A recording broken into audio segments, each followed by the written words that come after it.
ከዚያ ሰውየውም በጣም ደነገጠና ለሱለይማን አማከረው። ሱለይማን ሆይ ይህ ሰው አስተያየቱ አላማረኝም፣ እባክህ ንፋስን እዘዝልኝና ወደ ህንድ ሀገር እንድትወስደኝ አድርግልኝ ብሎ ጠየቀው። አይገርም የአላህ ስራ። እሺ አለና ሱለይማን ዓለይሂ ሰላም ሰውየውን አዘዘለት። ነፋስ ሆይ ይህን ሰው ህንድ ሀገር ውሰጂው ብሎ አዘዛት። በጣም እየተደነቀ መለኩል መውት ሱለይማንን ከዘየረው በኋላ ቀጥታ የታዘዘበት ቦታ ወደ ህንድ ሀገር ሄደ። መለኩል መውት ሲሄድ ፊት ለፊት ይዛው ህንድ ሀገር ተገናኙ።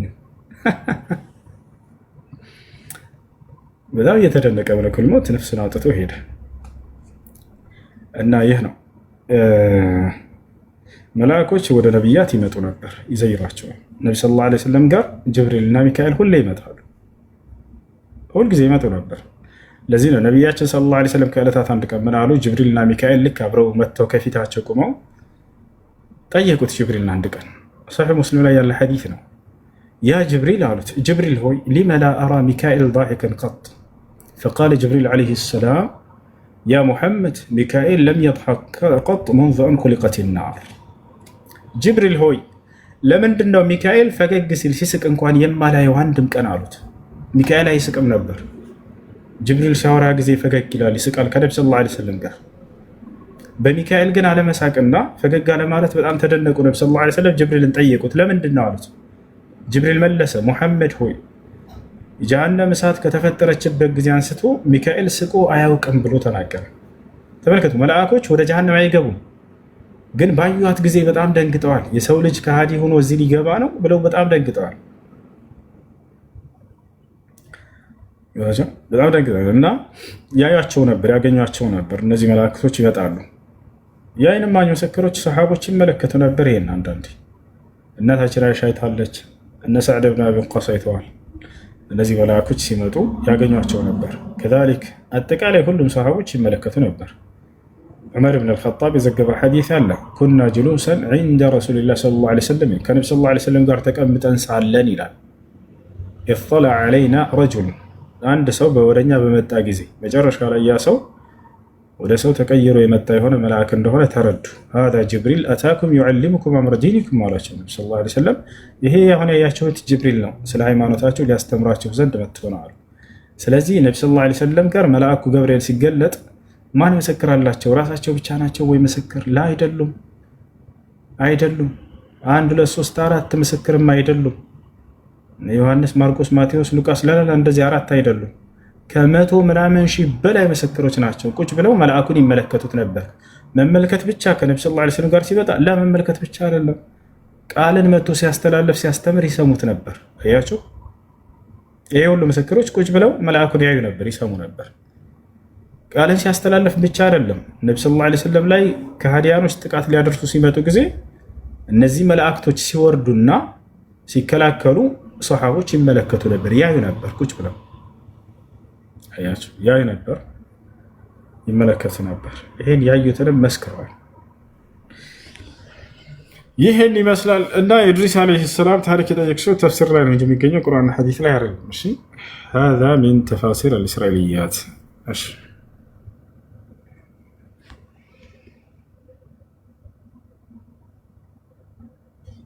እሺ ኡስታዝ አንድ እህቷን ጠይቂ ብላኝ ነበርና እንትን አባቷ ኒካ እምቢ አላት፣ አታስሪም አላትና ወንድሟ ማሰር ይችላል፣ አባትየው በፍጹም አይሆንም አላት። ምክንያቱ ምን ነበር? አሳማኝ የሆነ ምክንያት ካለው አባት ተሰሚነት ይኖረዋል። የዛኔ ያለምንም አሳማኝ የሆነ ምክንያት ሳይኖረው ከሆነ ግን የዛኔ ወንድም ማሰር ይችላል። ምክንያቱ ሊታወቅ ይገባል። አሳማኝ የሆነ ሸሪዓዊ ምክንያት ካለው እሱ ተሰሚነት አለው። ምክንያቱን አልነገረችኝም። እሺ በቃ ኡስታዝ ጀዛኩላህ ኸይር። አላህ ይሹፍክ፣ አላህ ይሽርህ አይንህን።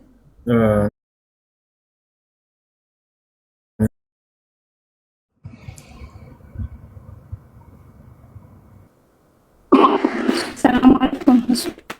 ወአለይኩም ሰላም።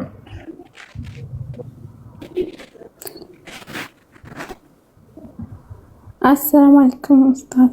وعليكم السلام ورحمة الله وبركاته.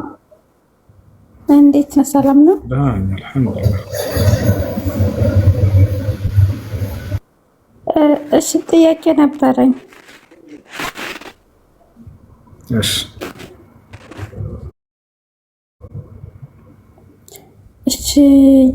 የመጀመሪያው ጥያቄ ስሰግድ ያነስረኛል ማለቴ ደም እንደዚህ የሚያነስረን ነገር የሚያነስረኝ አሁን ሶላት ውዱ አድርጌ የተጨረስኩ በኋላ ከመጣ አንድ ብዬ ነው ውዱ ማደርገው? እሺ አልፎ አልፎ ነው የሚመጣው ወይንስ በቃ ባንቺ ላይ ልክ እንደ ህመም በተደጋጋሚ ይመጣብሻል?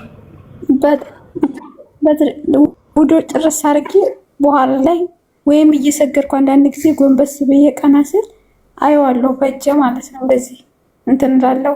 በቃ ብዙ ጊዜ ውዱ ጨርሼ ነው የሚመጣብኝ። ተይሚን የተባለ ለቃልም ሲናገሩ ይበካና እሱ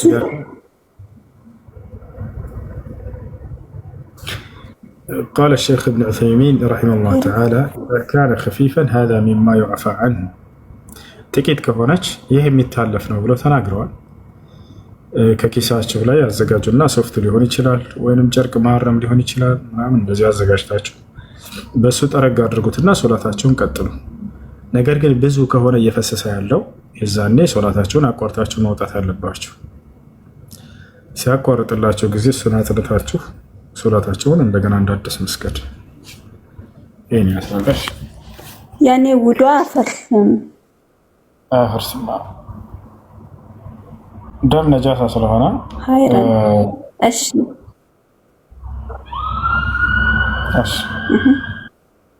ማጠብ ብቻ ነው እንጂ ሌላኛው ጥያቄ መርሃባ ጀዛከላ። ሌላኛው ጥያቄ ሶላት ላይ በቃ ምን ጊዜም ቢሆን ቁሜ በስትክክል በቃ ያን አላህ ትክክለኛ ስለ ሶላቱ ያሰብኩ ጨርሳለሁ ብለም እንኳን በቃ በመካከል ሌላ ሐሳብ ይገባብኛል። እሺ ብቻ እንደገና ደግሞ ትዝ ሲለኝ ቀጥ ብዬ ወደዛው ዞራለሁ። ላኪን ግን በመካከል በቃ እንደዚህ ይሆናል ሁልጊዜ። ተፈቀዳቸው ያላችሁ ሌላ ሐሳብ ውስጥ መግባት አስፈላጊ አይደለም። ብትገቡ ግን ወደ ቶሎ ብላችሁ ወደ ሶላታችሁ ትኩረታችሁ መመለስ አለበት። ሶላቱ አይበላሽም። እሺ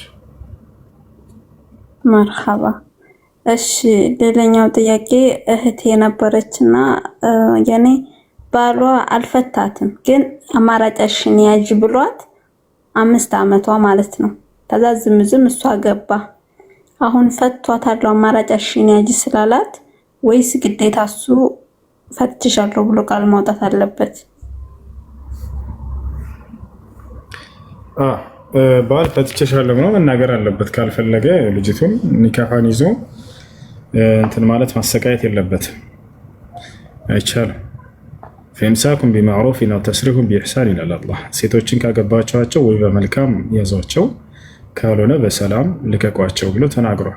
ኒካሃን ይዞ ወይ ትዳር ኦኬ። ያኔ አማራጭሽን ያዥ የሚለው እንደዛ እሱ ፍችና ማለት ፍችና እንትን አይልም፣ እሱ አያረጋግጥም። ሀይራን ጀዛካላህ ሽክራን። እሺ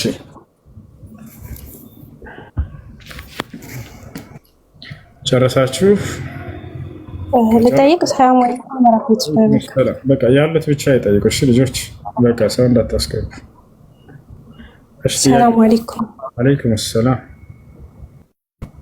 የሆነች ጓደኛዬ ማለት ኒካ አላቸው፣ ግን በሆነ በትንሽ ነገር ተጣልቷት በ3 ፈትቼሻለሁ አላት። ከዛ ደግሞ መልሶ ጓደኞቼ ገፋፍተውኝ ነው እና ይቅርታ ብሎ ጠየቀ። ይቻላል መመላለስ? በአንድ ቃል 3 ጊዜ ፈትቼሻለሁ ብሎ ነው? እሺ ተናዶ ነው ያልሽው? ተናድጄ ነው፣ ጓደኞቼም ገፋፍተውኝ ነው ምናምን ነገር አለኝ አለች። ጓደኞቼ ገፋፍተውኝ ነው? እቺ አስቡባት ነው፣ ቀድሞ አስቡበታል ማለት ነው። አዎ የሚረባም ነገር አይደለም ጥላቸው ማለት ከሀገር መጥቶ ለምን አላናገርሽኝ ምናምን በሚለው ነገር ብቻ ነው። ብዙም ከባድ ጥልም አልነበራቸው። እንዴት አላናገርሽኝም ብሎ በዚህ ፈታት? እንዴት? ሌሽ? ለምን በዚህ ትፋታላችሁ? በጣም እኔ አይደለም ለጌታ እንደ መረጋጋት። እሺ እስኪጨርስ አላነገርሽኝም ብሎ ባል እንዴት ይፈታል? ይሄ ተገቢ አይደለም። ትልቅ ጸብማ ቢፈጠር የለም በቃ ይሄ አስፈላጊ አይደለም። ለማንኛውም 3 ጊዜ ፈትቼሻለሁ ብሎ ቢናገር አንድ ሰው በአንድ ቃል አንድ ኒካ ነው የሚወርደው። በዑለሞች መካከል ምንም ኺላፍ ቢኖር እንኳን 3 ይወርዳል የሚል አቋም ያላቸው ቢኖሩ ትክክለኛው አንድ ኒካ ነው የሚወርደው። ለምን ከተባለ ነቢያችን ሰለላሁ ዐለይሂ ወሰለም በጊዜያቸው ተጠይቀው ፈትዋ ሰጥተውበታል። ጃአ ረጁሉን ኢለ ነቢይ ሰለላሁ ዐለይሂ ወሰለም ወቃለ ያ ረሱለላህ ኢኒ ጠለቅቱ እምረአቲ ሰላሰን ፈሀል ሊ ረጅዐ ፈቃለ ለሁ ነቢዩ ሰለላሁ ዐለይሂ ወሰለም ነዐም ረጅዐሃ ፈኢነሃ ጠልቀቱን ዋሒዳ። አንድ ሰው ወደ ነቢያችን ሰለላሁ ዐለይሂ ወሰለም ጋር መጣና አንቱ የአላህ መልእክተኛ ሆይ እኔ ሚስቴን በአንድ ቃል 3 ጊዜ ፈትቻት ነበር፣ የመመለስ እድል ይኖረኝ ይሆን አላቸው። አዎ የመመለስ እድል አለ። ይህ ፍቺ አንድ ፍቺ ብቻ ነው እና የሚያስይዘው አሉት። ስለዚህ አንድ ኒካ የሚወርደው 2 ኒካ አላቸው መመላለስ ይችላል። እሺ ጨረሽ? አይሽ ያሬድ ሰላም ሰላም። እሱ እንዴት ነህ? ለማን ነው? እግዚአብሔር ይመስገን። እንዴት ነህ? አለን አልሐምዱሊላህ። አንዳንድ ጥያቄዎች ነበሩኝ መጠየቅ እችላለሁ? ሰላም ሰላም አለይኩም። አለይኩም ሰላም። ሰላም ነው አለን አልሐምዱሊላህ። አንድ ልጅ ሻሃዳ ይዛለ ብሎ ተናግሮኝ ነበር። ለዛ እሱ ጋር ነው እና ታናግረዋለህ፣ ታስዘዋለህ። ሻሃዳ አጠገብ አለ። ቪዲዮ ልክፈት ወይስ እንደዚህ ይቻላል? እንደሱ እንዳላችሁ በቪዲዮ አለ። ለምን ቪዲዮን ዝግ ኖ ጀስ እንትን ከደበረህ እንዘጋዋለን። በቃ ችግር የለም። እሺ እስልምናን መቀበል ፈልገህ ነው አይደል? እሺ የምለውን ቃል አብረኝ የተከተልክ በል። እሺ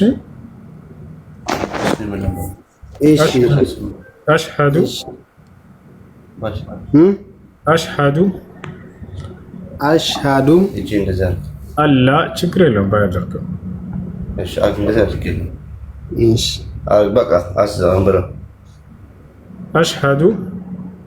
አሽሀዱ አላ ኢላሃ ኢለላህ ወአሽሀዱ አነ ሙሐመደን ረሱሉላህ። ማሻአላህ ጨርሰሃል። አሁን ያልከው ቃል የሸሃዳ ቃል ወይም የምስክር ቃል ይባላል። የእስልምና ሃይማኖት የመጀመሪያው ትዕዛዝና መሰረት ነው። አንድ ሰው ወደ እስልምና ሃይማኖት ሲገባ የሚለው የሆነ ንግግር እሱ ነው። ትርጉሙ አሽሀዱ አን ላ ኢላሃ ኢለላህ ማለት እነሆ ከአላህ በስተቀር በእውነት የሚመለክ ሌላ አምላክ የለም ብዬ መሰክራለሁ ማለት ሲሆን፣ ወአሽሀዱ አነ ሙሐመድን ረሱሉላህ ማለት ደግሞ ሙሐመድም የአላህ መልእክተኛና ነብይ ናቸው ብዬ መሰክራለሁ ማለት ነው። እሺ አንድ ሰው እስልምና ከተቀበለ በኋላ ሻወር እንዲወስድ ታዟል። አሁን ብርድ ከሆነ ባለህበት አካባቢ ጠዋት መውሰድ ትችላለህ፣ ችግር የለውም። ጓደኛ ስለ ሶላት አሰጋገድ፣ ስለ ውዱ አደራረግ ያስተምርሃል። ቀላል ነው። እሱም በመማር ሶላት መስገድ ትጀምራለህ ማለት ነው። የእስልምና ሃይማኖት ሁለተኛው ትዕዛዝና መሰረት ለዚህ ላመንከውና ለመሰከርከው ለአንድ አምላክ በብቸኝነት መስገድ ነው። አላህ በቁርአን ላይ ሲናገር ወዕቡድ ረበከ ሐታ የእትየከል የቂን ይላል። ሞት እስኪመጣብህ ድረስ እኔ ጌታህን አላህን ተገዛ እያለ ይናገራል። ያ ነው። ይበልጥ ደግሞ ስለ እስልምና እየተማርክ ስለሚያዝህን ትፈጽማለህ። ከዛ የሚከለክለን ነገራቶች ደግሞ እየተማርክ እሱ በቻልከው አቅም ትጠብቃለህ ማለት ነው። ስምህ ማን ነበር ወንድማችን? ብሩክ። እሺ መቀየር ካልፈለግ ችግር የለበትም። ስምህ መቀየር የምትፈልግ ከሆነ ደግሞ ደስ ያለህ ስም መሰየም ትችላለህ። ወይንም በቃ ሙሐመድ ብለናለሽ። መቀየር ካልፈለግ ችግር የለም። እሺ መሐመድ ችግር የለም። እሺ አስተምረው። እሺ ወንድማችሁ ለወደ አደራረግ ስለ ሶላት አሰጋገድ ምናምን እና አብራችሁ ስገዱ። እሺ ኢንሻአላህ። ግን ስሜ ራስን እኔም ስም መሐመድ ስለሆነ ቢያንባት እሱ እሺ ሌላ ስም እንቀይርለት። እሺ ቢላል እንደዛ ብላል። خلاص ምርጥ ስም ነው። ኢንሻአላህ ያኛው ምርጥ ነው ግን ቢላ አንተ ወድ ነው ችግር የለም። አይ እሺ ከታች ያሬድ ሰላም በለሽ። ሰላም አለይኩም። ሰላም እንዴት ነህ? አለን። እሺ ጥያቄ አለ ያሬድ?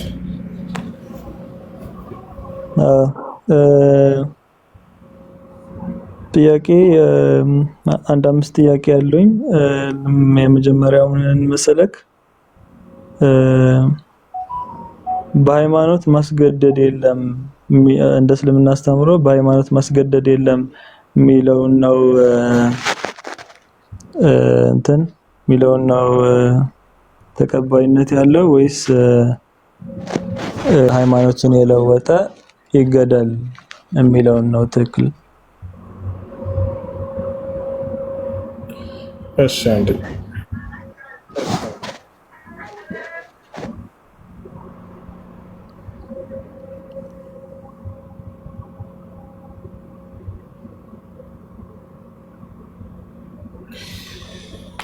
እሺ ሁለቱም የተለያዩ ርዕሶች ናቸው፣ የሚገናኙ አይደለም። ለማንኛውም ሁለቱንም እናንሳቸው። አላህ ስብሐነሁ ወተዓላ በቁርአን ላይ ላ ኢክራሀ ፊዲን ብሎ ተናግሯል። ሱረቱል በቀራ ላይ በሃይማኖት ማስገደድ የለም ብሎ ተናግሯል። በሃይማኖት ማስገደድ የለም፣ እሱ ነው። ሌላኛው ያኛው የጠቀስከው ደግሞ ምንድነው? መን በደለ ዲነሁ ፈቅትሉሁ የሚለው ሐዲስ ነው። ሃይማኖቱን የቀየረ ግደሉት የሚል ነው። ምን ያንን ሐዲስ ብቻውን አንጠልጥለው ሰዎች ይዘው ይሄዳሉ። ነገር ግን ያን ሐዲስ ነብዩ ሰለላሁ ዐለይሂ ወሰለም በሌላ ሐዲስ ላይ ሌላን ባህሪ ጨምረውለታል። ሃይማኖቱን በመቀየሩ ብቻ ነው ወይ ሰው የሚገደለው? ላ አይደለም፣ አይደለም። በሌላ ሐዲስ ላይ ነብዩ ሰለላሁ ዐለይሂ ወሰለም ይሄንኑ ሃይማኖትን የቀየረ ካሉ በኋላ ሌላን ምክንያት አስቀምጠውለታል። ምን ይላል መሰላችሁ ሐዲስ? ቃለ ነብዩ ሰለላሁ ዐለይሂ ወሰለም ነብዩ ሰለላሁ ዐለይሂ ወሰለም እንዲህ አሉ ላ የሒሉ ደሙ እምሪኢን ሙስሊሚን ኢላ ቢኢሕዳ ሰላስ የአንድ አማኝ ሰው የአንድ ሙስሊም ሰው ደሙ በሶስት ምክንያቶች ካልሆነ በስተቀር ሊፈሰስ አይገባም፣ የተከበረና የተጠበቀ ነው ብለዋል።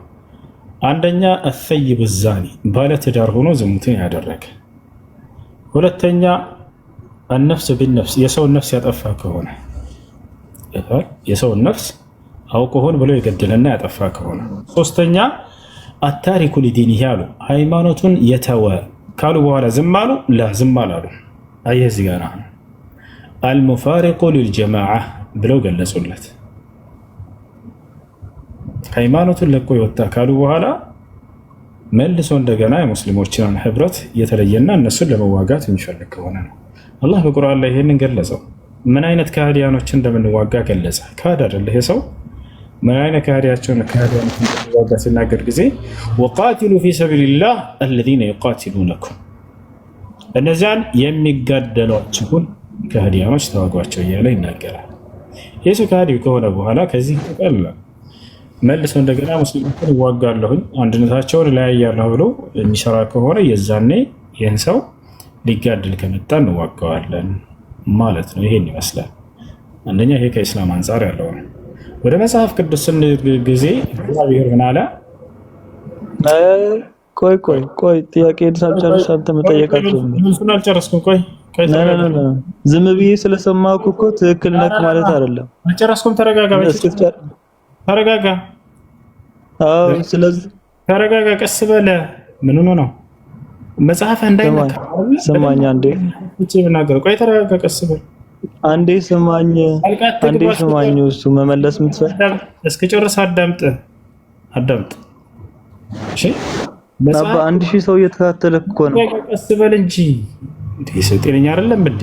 እሺ ስማኝ አንዴ 5 ጥያቄዎች አሉኝ። እነዛ ጥያቄዎችን ጠይቃለሁ ብዬ ነበር የጀመርኩት። አዳምጥም ገብቷል? ልታወርደኝ ከሆነ ጦጣ እንዳወርዳ ነው እንጂ አውቀህ እየረበሽክ ያለ አያቸው። ልክ መጽሐፍ ቅዱስ ላይ ልጀምር ስል የምናገረው ምን እንደሆነ የሚያውቀዋል። የእምነት ነፃነት የለም መጽሐፍ ቅዱስ ላይ። እግዚአብሔር ከኔ ውጭ ሌላ አካል እናምልክ ያለህ ካለ ግደሉት፣ ቀጥቅጣችሁ ነው ያለው። እሱን ላሳያ ነበር። ላንብብላችሁ አይቀርም አንብቤ። ይሄ አራዳነታቸውን በደንብ ነው የበላሁት። በአንተ ቤት በቃ የሆነ ሹባ ፈጥሮ ምናምን ሊሄድ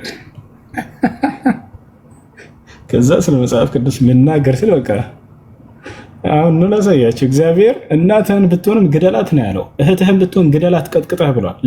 ለምን ከተባለ የእምነት ነፃነት የለም። እኔን እንካድ ብሎ ከሰበከ አንድ ሰው ግደለው ቀጥታ ነው ያለው። እግዚአብሔርን እንካድ ሌላን አካል እናምልክ ብሎ ከሰበከ ሚስትህን ብትሆን በጉያህ ያለች ቀጥቅጠህ ግደላት በድንጋይ ይላል። ላሳያችሁ ነው ቅዱሳን ላሳያችሁ።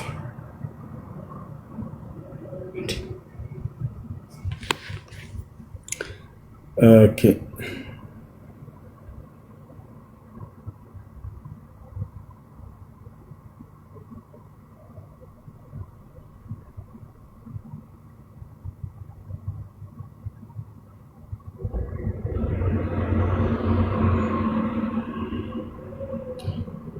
እሺ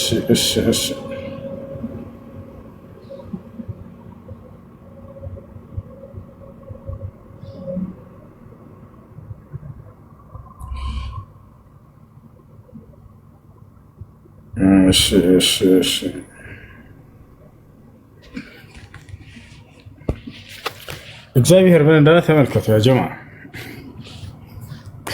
ይሄ እንዳይነበብ ፈርቶ ነው። ይታያቸዋል። ምን ይላል? የእናትህ ልጅ ወንድምህ አለ። ተመልከቱ። ማንን ግደሉ? እነዚህን ሁሉ ግደሏቸው ሌላ አካል እናምልክ ካሉ ብሎ ሊናገር ነው እግዚአብሔር። ቁጠሩ እነዚህን ሰዎች። የእናትህ ልጅ ወንድምህ ወይንም ወንድ ልጅህ ወይንም ሴት ልጅህ ወይንም በብብትህ ያለች ሚስትህ ወይንም እንደ ነፍስህ ያለ ወዳጅህ በስውር ና ሄደን ከምድር ዳር ጀምሮ እስከ ምድር ዳር ድረስ ወደ አንተ የቀረቡት ከአንተ የሚራቁት አንተን ከበው ያሉ አህዛብ ከሚያመልኳቸው አማልክት አንተም አባቶችህም የማታውቋቸውን ሌሎች አማልክት እናምልክ ብሎ ቢያስትህ አለ። ተመልከቱ። ሌላ አምላክ እናምልክ ብሎ ቢያስትህ እሺ አትበለው፣ አትስማውም፣ አይነህም አይራራለት፣ አትማረውም፣ አትሸሽገውም። ነገር ግን ፈጽመህ ሳመው፣ ላ ግደለው። እነዚህን የተጠቀሱትን ሚስትህም ብትሆን ልጅህም ቢሆን ወንድምህም ቢሆን እያለ ነው።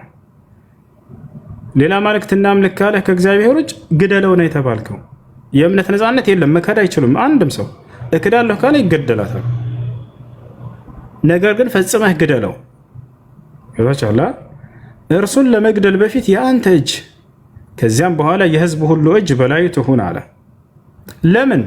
ከግብፅ ምድር ከባርነት ቤት ካወጣህ ከአምላክህ ከእግዚአብሔር ሊያርቅህ ወዷልና እስኪሞት ድረስ በድንጋይ ውገረው። እስራኤልም ሁሉ ሰምተው ይፈራሉ። እንዲህም ያለ ክፉ ስራ እንደገና በአንተ መካከል አያደርጉም። በድንጋይ ተወግረህ ትገደላለህ። ሌላ አምላክ እናምልክ ያለ ከእግዚአብሔር ውጭ ነፃነት የለም። እንዲህ ትቀልዳለህ። በድንጋይ ተወግሮ ነው የሚገደለው። ይሄን ጉድ ይዞ ይመጣና በእስልምና የእምነት ነፃነት የለም ይላል። ኧረ እባክህ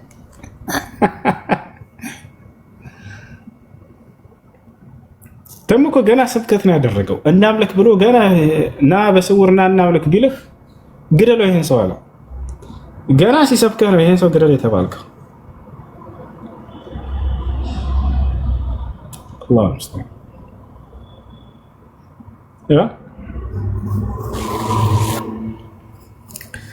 እሺ ወንድሜ ሰላም አልኩ። እሺ ሰላም ነው መሲ? እግዚአብሔር ይመስገን። ደህና ናችሁ? አለን። ጥያቄ አለሽ? ምንም ጥያቄ የለኝም። አመሰግናለሁ። እግዚአብሔር ያክብርልን። መልካም ሌሊት ይሁንላችሁ። ደህና ደሩ። እሺ መልካም ሌሊት።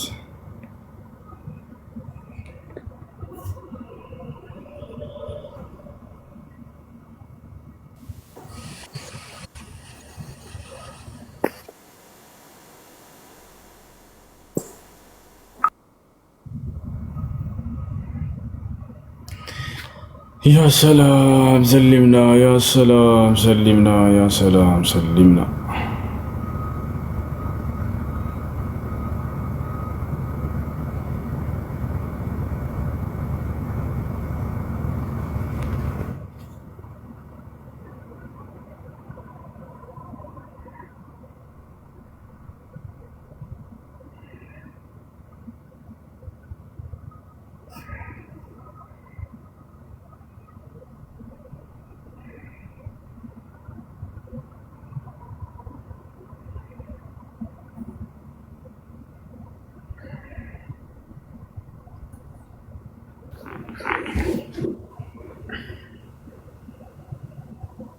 ሰላም አለይኩም። ወአለይኩም ሰላም ወራህመቱላሂ ወበረካቱ። እንዴት ነው እሱ? ደህና አልሐምዱሊላህ። አንድ ጥያቄ ነበረኝ። ምን ይላል? እሺ ሰላም አለይኩም እሱ። ወአለይኩም ሰላም። ደህና ነህ? ደህና ነኝ አልሐምዱሊላህ። እንዴት ነህ? እንደዚህ ነኝ አላህ አልሐምዱሊላህ ደህና ነኝ።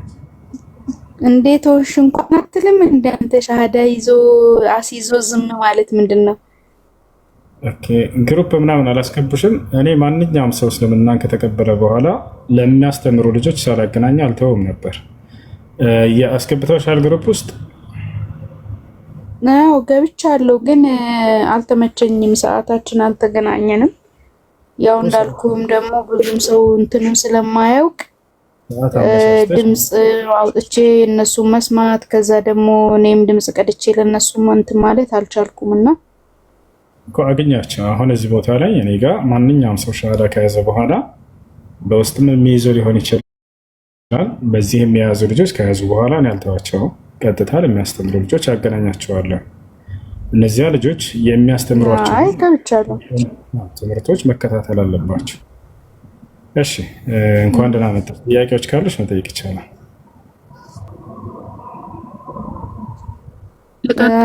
ብዙ ልጆች አሉ ሙስሊም ልጆች አጠገቤ እና አልሐምዱሊላህ ብዙ ነገሮችን እንትን ብለውኛል። ከዛ ደግሞ እኔም ስለማነብ አንዳንድ እንትኖችንም አውርጃለሁ፣ አንዳንድ ቪዲዮዎችንም ማሻአላህ አልሐምዱሊላህ ጥሩ ነው። በጣም ደስ እንዳለኝ ብቻ ነው ልነግርህ የመጣሁት። ማሻአላህ ማሻአላህ፣ በርቺ ጠንክሪ። ደስ ብሎኛል በጣም ለማራቸው። እሺ ሰላም ነው። ግን እሱ ጥያቄ አንድ ነገር ጠይቅ።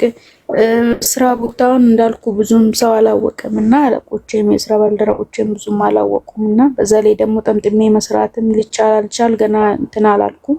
ስራችን እንደዛ ስለማይሆን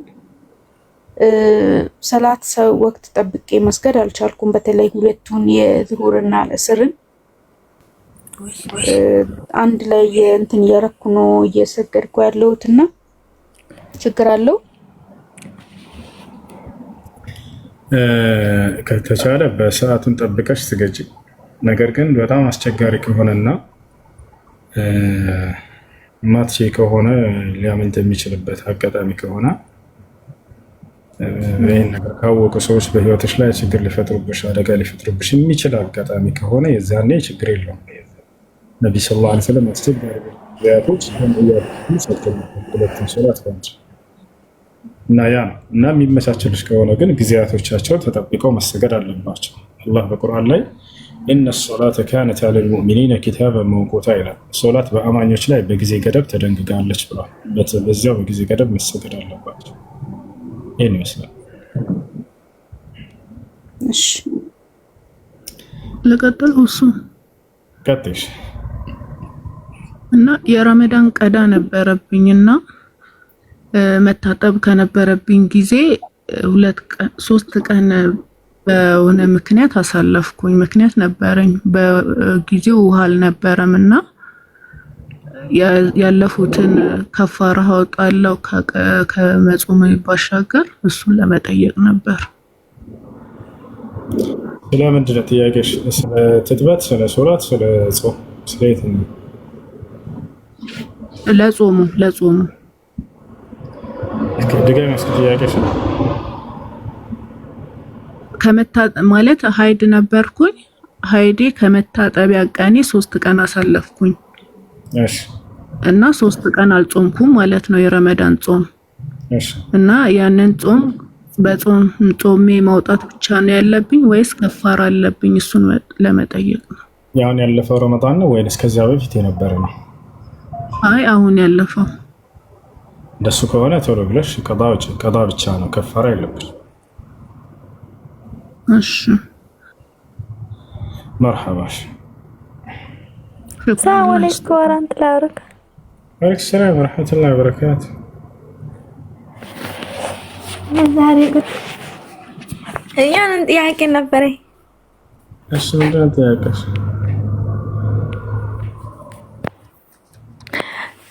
በነገር ቁርአን እንትን አይሽ ቃል ገብቼ ነበር። ያኛ ነገር ደግሞ አልተሳካልኝ። ተሳካልሽ ወይስ አልተሳካም?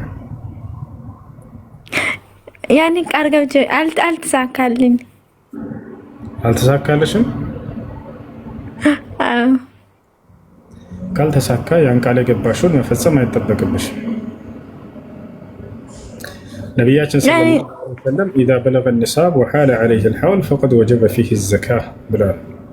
ማነው ይቅርታ፣ ፈርሃን አረጋጋ ኮሜንትህን ብሎክ አድርጉት። እንደ 80 ጊዜ እየጻፍክ ነው። ረበ ፈጣሪ ተኛ አይደለም እንዴ?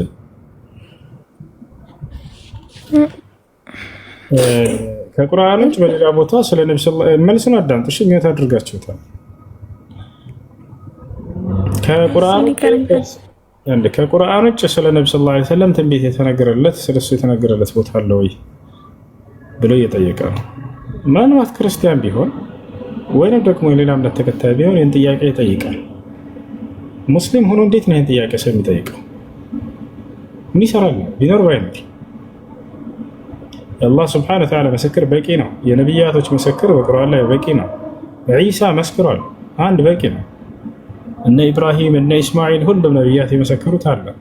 በጥቅሉ የመሰከሩበትን አላህ በቁርአን ላይ ገልጾታል። ሙስሊም አይደለም አይመስለኝም። በሌላ እንትን አካውንት መጥተው እየጠየቁ ነው እንትን እያሉ ምናልባት ሙስሊም ከሆነ ብዬ ነው። ምክንያቱም ሙስሊም ከሌላ መጽሐፍ የሚያነሳው የመጽሐፉ ባለቤቶች እዛው እንዲጠቀሙበትና እንዲያምኑበት ዘንድ ነው። ምንም አይሰራለትም። ያ ሊአነ ፊል ቁርአን ወሱነቲ ፊህ ልኪፋያ በቁርአን በሐዲስ ላይ በቂ የሆኑ ማስረጃዎች ስላሉት ያ ነው እንደጠቃላይ። እሺ በመጽሐፋቸው ላይ ሙሐመድ የሚል ቃል በቃል ስሟልና በትንቢት ላይ እዛው ኢየሱስ የሚል ግን በጣም ያሳዝነው የለም ብሎ ኪዳን ላይ ሙሐመድ የሚል ቃል ግን አለ። ግን ከሙሐመድ ይልቅ በኢየሱስ ነው የሚያምኑት ክርስቲያኖች። ብሉይ ኪዳን ላይ ሄደን ብንፈልግ ሙሐመድ የሚለውን ቃል እናገኛለን።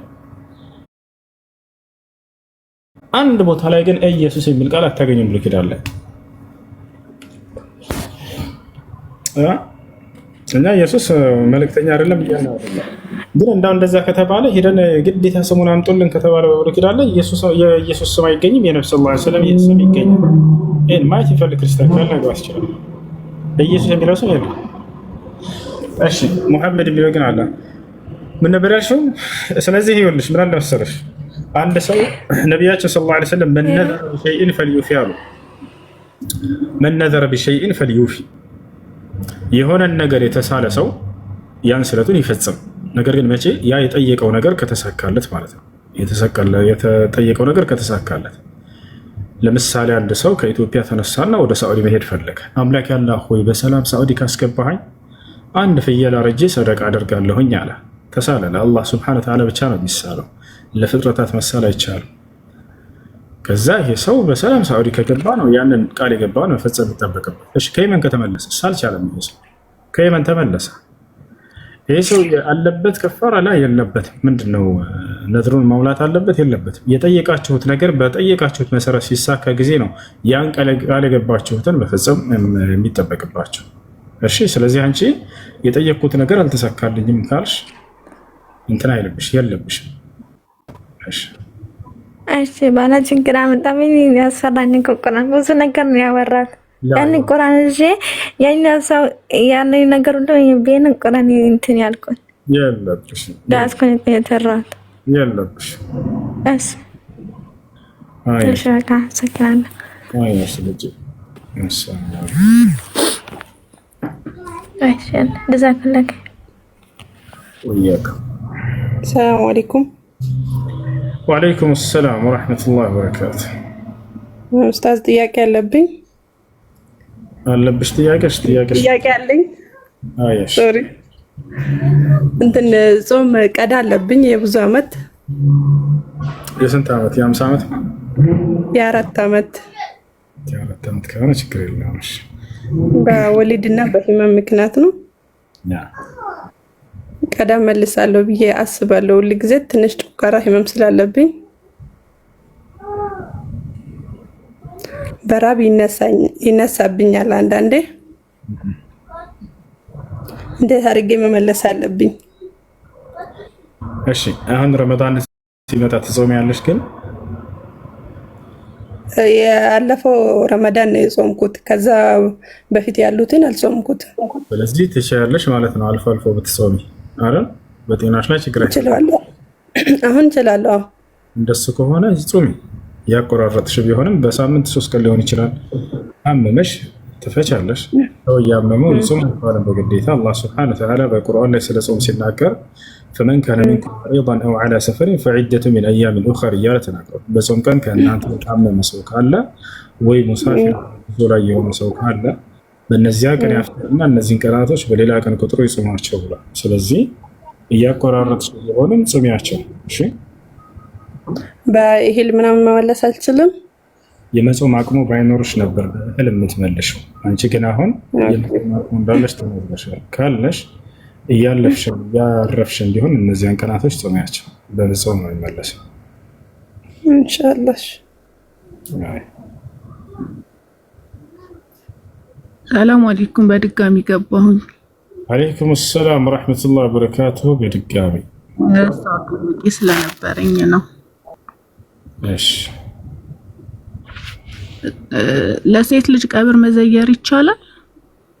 እና ማለት ሁለት አይነት ሐሳብ ስለሰማሁ አንዳንዱ ማለት ካላለቀሰች ማትረብሽ ከሆነ ይቻላል የሚላለ፣ አንዳንዱ ደግሞ አይቻልም የሚላለና በትክክል የትኛው ነው? እሱን ብትነግረኝ።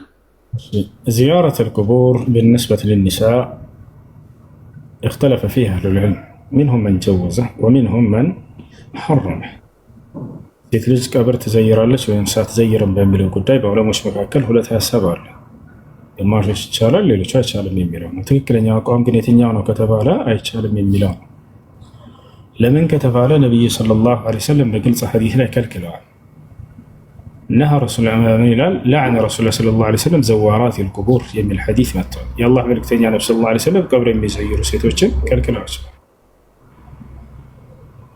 የከለከሉበት ምክንያት ምንድን ነው? የከለከሉበት ምክንያት ሴት ልጅ ከወንድ ልጅ በተለየ መልኩ ተደርጋ ተፈጥራለች። ከምን አንጻር ከተባለ ከእዝነት አንጻር። ሴት ልጅ በጣም አዛኝ ነች። ልቧ ተሰባሪ ነው። አንዴ ከተሰበረች ያንን ስብራቷን ባስታወሰች ቁጥር፣ ትዝ ባላት ቁጥር፣ ያንን የሚያስታውሳት ነገር ባየች ቁጥር ያ ስብራት ዳግም የሚነሳባት የሆነች አዛኝ ፍጡር ነች።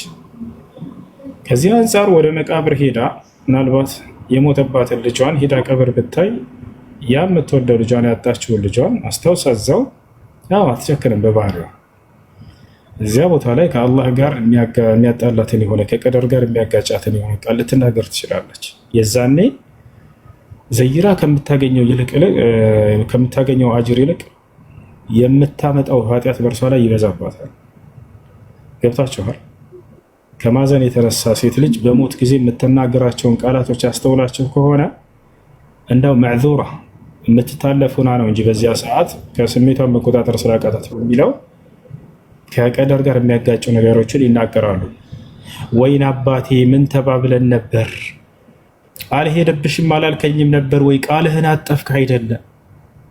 ምን ብለህ ነበር? ልክ ሰውየው በቃ ይሄ ከአላህ ቀደር ጋር የሚያጋጨው ነገር ነው። አይታችኋል? ሰው ሲሞት ወንድ ልጅ አይታችሁት ከሆነ ግን የመቻል ባህሪ አለው። ወንድ ልጅ የመቻል ባህሪ አለው። ሰው ቢሞት ለምሳሌ በአካባቢያችን ወንድ ልጅ ከጓደኞች ጋር ጠዋት የሆነ ጋቢ ለብሶ ምናምን ቀብር ይሄዳል፣ ይቀብራል፣ ምን ይላል። አይታችሁታል? ሴቶችስ አይችሉም። በዚያ ቀን ቀኑን ሙሉ ሲያለቅሱ ነው፣ ድክምክም ብለው ነው የሚውሉት። ከቀናት በኋላ ራሱ እንግዳ ቤት ውስጥ በሚመጣ ጊዜ ከሩቅ ሀገር ያን ሰው የሞተውን ለማየት እንባቸው ዝም ብሎ ይወርዳል። አይታችሁ ከሆነ ወንዱ ግን ጣጣ የለውም። ልክ ጠዋት ሞቶ ሰውዬ አባቱ አያዝንም አይደለም፣ በልቡ ያዝናል። እሱ ግን ያንን የማውጣት እንትን የለውም። ሴት ልጅ ነች ድክመቷ ግልጽ የሚወጣባት። ይህን ማንነቷን ያስተዋሉ ታላቅ ነቢይ ነቢ ሰለላሁ ዐለይሂ ወሰለም ሴት ልጅ ዳግም ወደ ቀብር ሂዳ ያ ስብራቷ እየተነሳባት እየተሰበረች እንድትኖር አልፈለጉም። ስለዚህ ቀብር እንዳትሄድብኝ ሴት ልጅ ያሉት ከዚህ አንጻር ነው እንጂ እርሳቸው ብትሄዱ ባትሄዱ የሚጎዱት የሚጠቀሙት ነገር የለም። ነገር ግን ሄደው ትውልዳቸው ወደ ኃጢአት የሚወስዳቸው ነገር ላይ እንዳይወድቁ ሲባል ይሄን ነገር አዝነውላቸው ከለከሏቸው። ማንኛውም ወደ ኃጢአት ላይ ይጥላቸዋል ብለው የሚያስቡልን ነገር ይከለክሉናል። ሸፈቀተን ቢና ለእኛ በጣም ስለሚያዝኑልን ነው። አላህ በቁርአን ላይ ሲገልጻቸው ሐሪሱን ዓለይኩም ብሏቸዋል። ይህ ነቢይ ለእናንተ በጣም የሚሳሳላቸው ነቢይ ነው ብሏል። ወላሂ ለአዚም ሴቶችን መከልከላቸው ምን ያክል ፍቅርና ውዴታ እንዳላቸው ለትውልዳቸው የሚያሳይ ነው። ሌላም በርካታ ወንዶችን ሴቶችን የከለከሏቸው አንዳንድ ነገራቶች ይኖራሉ። በደንብ አስተውላችሁ ካያችሁ ምን ያክል አዛኝ እንደሆኑ ያሳያል። ነቢያችን ሰለላሁ ዐለይሂ ወሰለም የተራዊህ ሶላትን ከሌሊቶች አንድ ሌሊት ላይ ጀመሩ ብቻቸውን። ቀጣይ ሌላ ሰው መጥቶ ተከትሏቸው ሰገደ የሌሊት ሶላት በረመዳን። ያ ሰው ሲሰማ ለሌላ ሰዎች በሚቀጥለው ቀን ተናገረ። ሌላ ሰዎች ጨምረው መጡ። እነዚያ የሰሙት ሲናገሩ በሚቀጥለው ቀን እንዳለ መስጂዱ ሞላ። ግዴታ አይደለም ስለ የሌሊት ሶላት የተራዊህ ሶላት ተመልከቱ። ይህን ሲያዩ ጊዜ ነቢ ሰለላሁ ዐለይሂ ወሰለም በቤታቸው ቀሩ። በሚቀጥለው ቀን ሰሃቦች መጥተው ተሰብስበው ሳይሰግዱ ተመለሱ። በቃ ነቢ ሰለላሁ ዐለይሂ ወሰለም ቀርተውባቸው፣ ከዚያ ጠዋት ጠየቋቸው፣ አንቱ የአላህ መልእክተኛ ማታ እኮ መጥተን መስጂዱን ሞልተን ስንጠብቃችሁ ቀራችሁ ለምንድን ነው አላቸው። ተመልከቱ የነቢ ሰለላሁ ዐለይሂ ወሰለም ንግግር ምን ያክል እንደሚያዝኑልንና እንደሚሳሱልን እዚህ ጋር ይገለጻል። ፈሺቱ አን ቱፍረض ዐለይኩም ፈላ ቱጢቁን አሉ። ግዴታ እንዳይደረግባችሁ ፈርቼ ነው። እንደዚያ ከሆነ ደግሞ አትችሉም፣ ካልቻላችሁ ደግሞ ግዴታን ተግባር ትቀጡብኛላችሁ አሉ። አያችሁ አይደል? እንደ 5 አውቃት ሶላት ግዴታ ቢሆን የተራዊህ ሶላት የማይሰግድ ስንት ሰው አለ? ሊቀጣ ነው ያው ህዝብ። ስለዚህ ነብዩ ሰለላሁ ዐለይሂ ወሰለም ለእኛ በማዘን ይሄንን ነገር ከኛ አቀቡት። ልክ እርሳቸው ካለፉ በኋላ ግን ሰሃቦች ያንን ነገር ቀጠሉት። ምክንያቱም ከዚያ በኋላ ጅብሪል መጥቶ በሰሃቦች ላይ ግዴታ ተደርጓል ይሄ ነገር ሊል አይችልምና የመጨረሻው ወህይ ራእይ የተገለጠለት ነብዩ ሰለላሁ ዐለይሂ ወሰለም ናቸው። ከዚያ በኋላ ነብይ የለም። ገብታችኋል? ስለዚህ ራእይ አዲስ እንደማይመጣ ስላወቁ ሰሃቦች ከነብዩ ሰለላሁ ዐለይሂ ወሰለም በኋላ ያን ጀምረውት ፈርተውት በስተውልዶቻቸው ላይ ግዴታ እንዳይደረግ ብለው የፈሩትን ነገር ሰሃቦች ያስቀጠሉት። ዑመር አዲስ ቢድዓን አይደለም የጀመረው። ኒዕመቱል ቢድዓቱ ሀዚህ ያለው ምን ናሕየት ሉጋ ከቋንቋ አንጻር እንጂ አምልኮ ቢድዓ እንዳልሆነ ግልጽ ነው። ሰሃቦች ጀምረውት ነብዩ ሰለላሁ ዐለይሂ ወሰለም ጀምረውታል። ያ እንደጠቃላይ ይህ የተከለከለ ነው። ወንዶች የጠንካራነት ባህሪ ያላቸው እነሱ ያልተከለከሉ፣ ሴቶች ግን ያ ስብራታቸው ዳግም እንዳይነሳ በሚል ልክ እንዲሁ ደግሞ ሄደው ከአላህ ጋር ሊያጋጫቸው የሚችል ከቀደር ጋር የሚያጋጫቸውን ቃላቶች እንዳይናገሩ ብለው ነብዩ ሰለላሁ ዐለይሂ ወሰለም ከልክለዋቸዋል። ሰው ሲሞት ካያችሁ ይህ ነገር በሴቶች ላይ ይስተዋላል። ሰው ሲሞት አያስችላቸው። ለምሳሌ አካባቢሽን እማማ ፋጤ ምናምን ሙተው አይተሻል? እማማ ዘማማ እንደዚህ እማማ ከድጃ ተሰባስበው ይሄዳሉ። አይተሽ ከሆነ ማለት ነው። 4 እንጨት ተሸክመው እናቶቻችን የሆነ ሰው ሲሞት ምናምን እስኪ እንትና ሞታለች እማማ ፋጤ ሄደን እናያት ይባባላሉ። ከዛ ሰብሰብ ብሎ ይሄዳሉ። መንገድ ላይ እንጨት እንደዚህ ተሸክመው ምናምን ትልቅ የጉፍታ እንደዚህ አጣፉና እሱን ይዘው ይሄዳሉ። ከዛ መንገድ ላይ ኖርማል ወሬ እያወሩ ይሄዳሉ። ከየት መተሽ ነው? ወፍጮ ቤት እንዳይሄጄ አሁን ሊጡን እንዳጎጎብ ብዬ መጥቼ ምናምን እንዳው እንደዚህ ሞት ቤት ድረስ ብዬ እርሻ ሄዳለሁኝ እዛ እንደው ማሽላውን ቀጠፍተፍ አድርጌ ምናምን እያወሩ ኖርማል ወሬ ያወሩ ይሄዳሉ። ልክ የሞተው ሰው ቤት አካባቢ ምናምን ሲደርሱ እንባው ከየት እንደሚመጣላቸው ወላሁ አዕለም። ልክ እዛ ሲደርሱ ማገን እንትና እንደው ደህና ሲል ነበረች እኮ ሲያሁን ለታንደው ቀጥ ብላ ሰው ማታይ እንዳው ወፍጮ ቤት ተገናኝተን እንዳው ከዚያ በኋላ እንደዚህ ኩና ምናምን ያለቃቀሳቸው በጣም ይገርመኝ ነበር። እኔ ግርም ብሎ ያያቸው ነበር ወላሂ። ሲያሁለት እንደው እኮ ከሰርግ ቤት እንደው ወጣ ብላ ደህና ነበረች እኮ እንደው ታማ ሐኪም ቤት ወሰዷት አሉ። እዚያው እንዳረፍ ብለን እንደው ያያ ነበር ወፍጮ ቤት አውለታ ተገናኝተን ሲውሃ ቀርታ ሸክማኝ ሲያሁለት በዚህ ስታልፍ ደህና ነበረች እኮ ሰው ቀጥ ብላ ተንደገር ከዛ ምናምን እንደዚህ እዛው ይሄን ከጨረሱ በኋላ ምናምን እዛው ቁጭ ብለው ምስር እየለቀሙ ደግሞ ሰብሰብ ብለው ከለቅሶ ምናምን በኋላ ደግሞ ይተማመሉ እዛ ወላሂ አላህ ይቅር ይበላቸውና ሲያች የሆነች ጓደኛቸው ከመጣች ከጅዳ መታ አግብታል ተባለም ተፈታህ ነው እንደች ጉድ ቱ መቼ ተፈታህ ደግሞ ተወራገ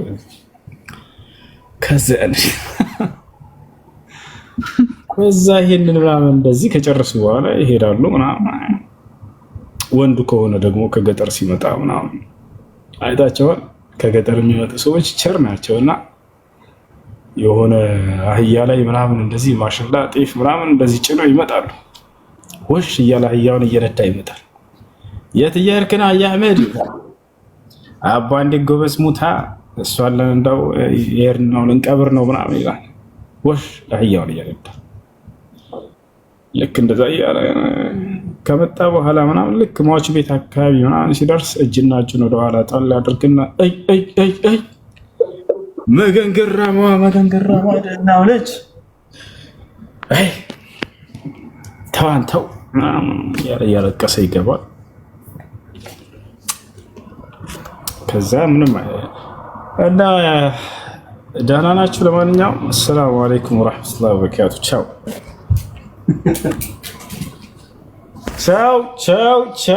መልካም አደር።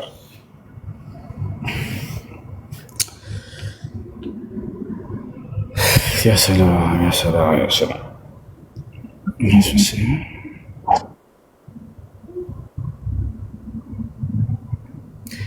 سبحانك اللهم وبحمدك أشهد أن لا إله إلا أنت أستغفرك وأتوب إليك.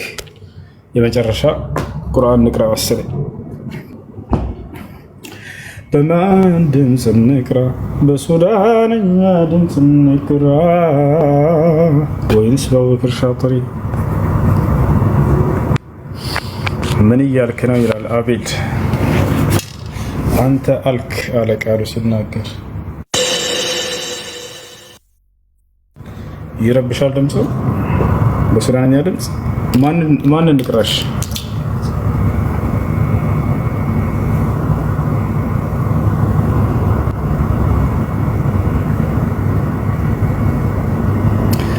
በማን ድምፅ እንቅራ? በአሊ ጃበር በሱዳንኛ?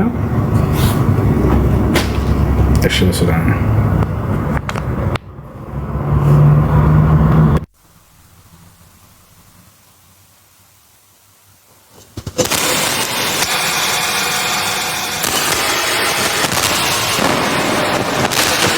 بسم الله الرحمن الرحيم ألف لام را تلك آيات الكتاب المبين إنا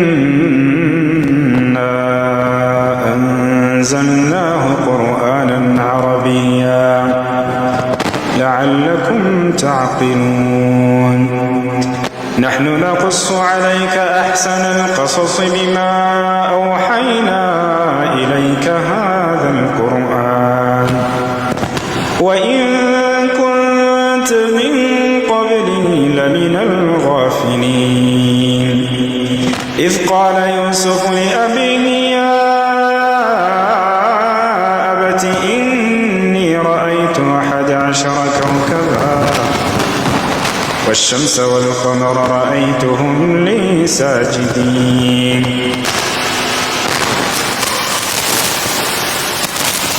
قال يا بني لا تقصص رؤياك على إخوتك فيكيدوا لك كيدا إن الشيطان للإنسان عدو مبين وكذلك يجتبيك ربك ويعلمك من تأويل الأحاديث ويتم نعمته عليك وعلى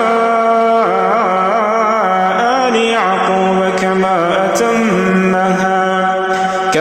أتمها على أبويك من قبل إبراهيم وإسحاق إن ربك عليم حكيم لقد كان في يوسف وإخوته آيات للسائلين إذ قالوا ليوسف وأخوه أحب إلى أبينا منا ونحن عصبة إن أبانا لفي ضلال مبين اقتلوا يوسف أو اطرحوه أرضا يخل لكم وجه أبيكم وتكونوا من بعده قوما صالحين قال قائل منهم لا تقتلوا يوسف وألقوه في غيابة الجب يلتقطه بعض السيارة إن كنتم فاعلين قالوا يا أبانا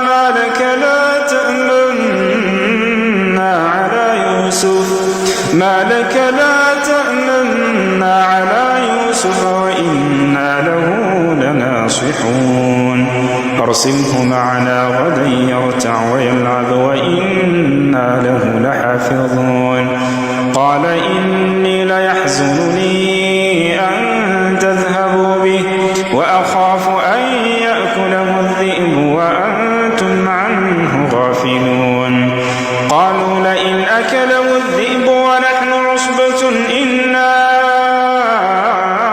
إذا لخاسرون فلما ذهبوا به وأجمعوا أن يجعلوه في غيابة الجب وأوحينا إليه لتنبئنهم بأمرهم هذا وهم لا يشعرون وجاءوا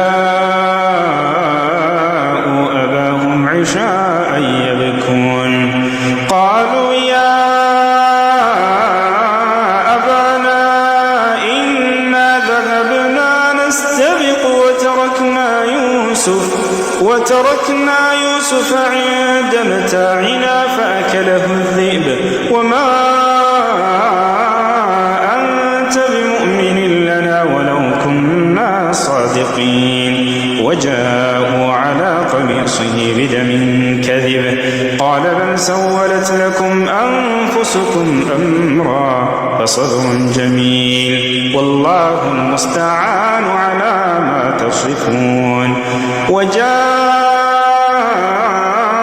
سيارة فأرسلوا واردهم فأجلى دلوه قال يا بشرى هذا غلام وأسروه بضاعة والله عليم بما يعملون وشروه بثمن بخس دراهم معدودة وكانوا فيه من الزاهدين وقال الذي اشتراه من مصر لامرأته أكرمي مثواه عسى أن ينفعنا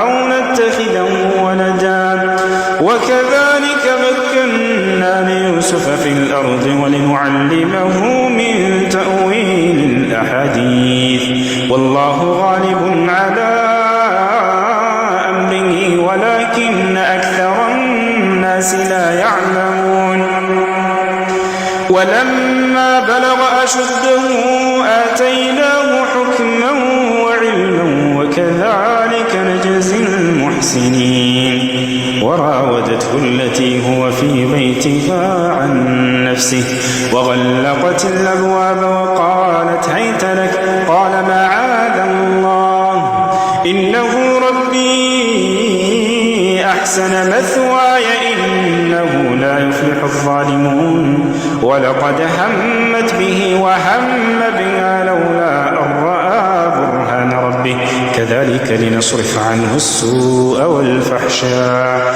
إنه من عبادنا المخلصين واستبق الباب وقدت قميصه من دبر وألف يا سيدها لدى الباب قالت ما جزاء من أراد بأهلك سوءا إلا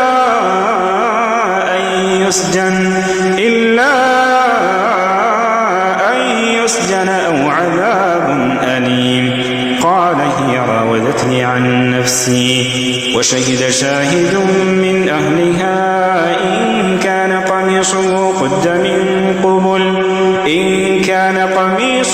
قد من قبل فصدقت وهو من الكاذبين وإن كان قميصه قد من دبر فكذبت وهو من الصادقين فلما رأى قميصه قد من دبر قال إنه من كيدكم إن كيدكن عظيم يوسف أعرض عن هذا واستغفري لذنبك إنك كنت من الخاطئين. وقال نسوة في المدينة امرأة العزيز تراود فتاها عن نفسه قد شغفها حبا إنا لنراها في ضلال مبين.